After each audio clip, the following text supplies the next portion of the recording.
Hey yo everybody, this is another installment of Finding Sensibility, where we take positive or inspirational quotes, see if we can make them work in our day-to-day, or if they might just be a product of their times. Today's quote is about probably the biggest subject there is. We are talking exclusively about love. Our quote comes from Helen Hayes.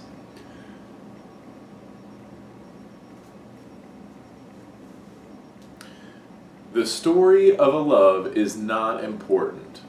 What is important is that one is capable of love. It is perhaps the only glimpse we are permitted of eternity. There is no simple way to talk about love. But we're going to start at the simplest level that we can. We're going to start simply with the word of love. And in my opinion, it's one of the most abused and overused words we have in our language. We love our foods, we love our job, we love our pets, we love our spouses, we love a good day, we love that movie, we love that book. We love so many things that we come in contact with, that the word has such a broad meaning when it is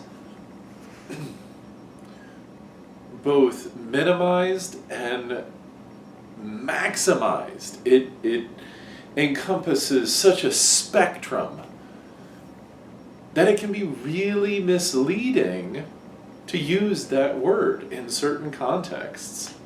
And I agree with a big part of what this quote is saying.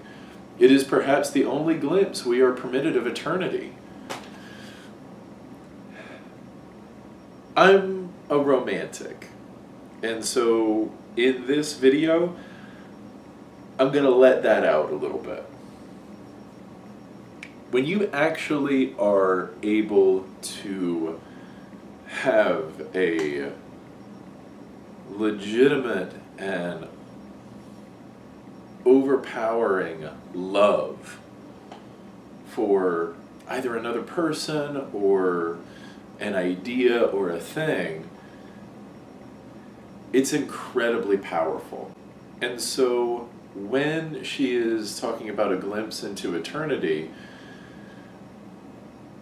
in a past video I talked about being outside on a starry night and having this overwhelming feeling of my insignificance and how little I actually matter to the universe at large. And the feeling I felt then was similar to what it's like when I feel a very deep and very genuine love come from my being. So it's hard to know exactly what she means by a glimpse of eternity. You could take that as meaning God, you could take that as heaven, you could take that as what some people kind of call the collective unconscious, or just that all connecting, all consuming humanity that we all have.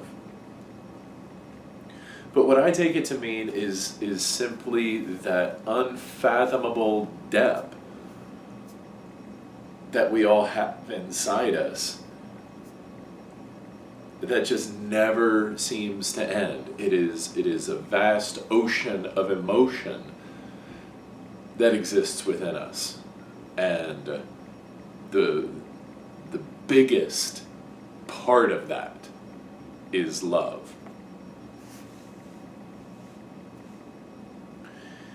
And so now we're going to kind of shift gears and talk about another part of her quote. The story of a love is not important. What is important is that one is capable of love. The only thing greater than experiencing a true love for another is receiving true love from another. To be looked at and to be held in such high esteem and to be desired by a person in this vast, consuming fashion is amazing. There are few things like it that we can find in this life, is to be loved. Giving your love is a very scary business. There is the chance of rejection. There is the chance of building something with it and then watching it fall, whether that's, again, a business or a divorce or just a relationship in general. Could be parent-child, could be spouse, could be best friends, on and on and on. But that giving your love is a scary business.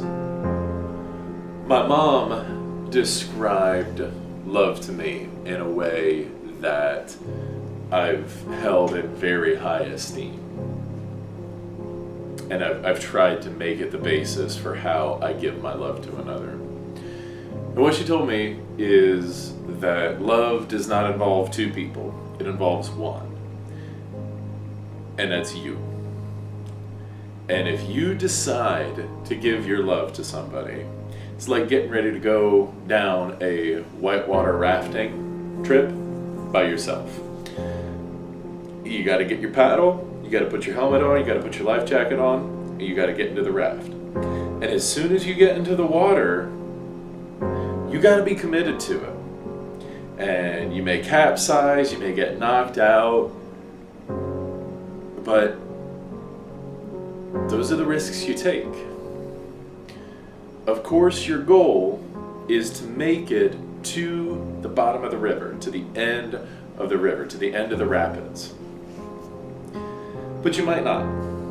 You might lose some things along the way. On the other hand, you might.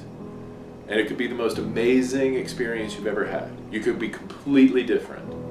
You may, without a doubt, not be the same person at the other side that you were when you started. But you don't have a way of knowing. You just have to prepare. And you have to prepare for both things. You have to prepare to be knocked out. That's why you got your helmet. That's why you got your life jacket on. But you also got to prepare to get through these trials and tribulations and make it to the other side. It's not about how you find your love. It's not about how you find your passion. It's about embracing it and holding on to it and not fighting for it. I'm not trying to say that, because there are plenty of unhealthy loves that you can fight for.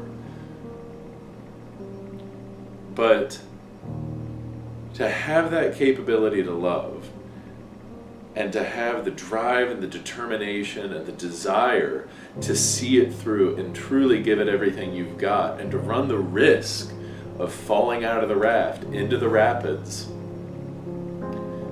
that is far more precious and far more substantial than the story of the love that you have. Be careful with your words. We talked about this last week. But truly, love is a strong word. And try to save it for the really strong things. Take it seriously. Your motivation in giving love out should not be to get it back, but it is truly amazing when you do get it back. But all you can do is give. All you can do is give the love you have. Be deliberate, be strong, and be focused when you give it. And be selective, be very selective who you give your love to. But when you do not hold back. Your love is a precious thing to give. And whatever you give it to needs to respect it. If it can't return it, that's one thing. but it at least needs to respect it. Until next time, stay tuned and stay real.